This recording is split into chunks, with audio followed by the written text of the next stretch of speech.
لاہور میں وزیر اعلیٰ ہاؤس کے سامنے جماعت اسلامی کا دھرنا جاری ہے۔ دھرنے میں امیر جماعت اسلامی حافظ نعیم الرحمان صوبائی قیادت سمیت کارکنوں کی بڑی تعداد موجود ہے۔ اس حوالے سے مزید جانتے ہیں نمائندہ بول نیوز افضال عباسی سے۔ جی افضال عباسی، اپڈیٹ کیجیے۔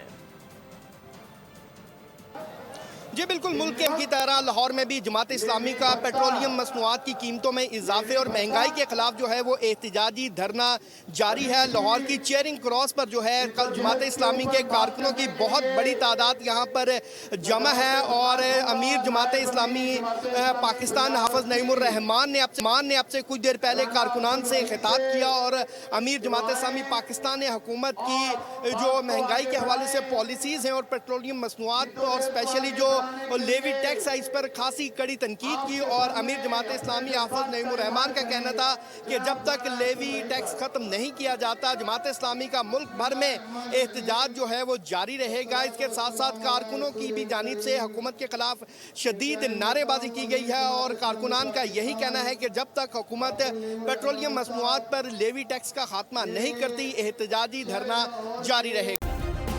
سبسکرائب کریں اور بیل دبائیں تاکہ کوئی خبر رہ نہ جائے۔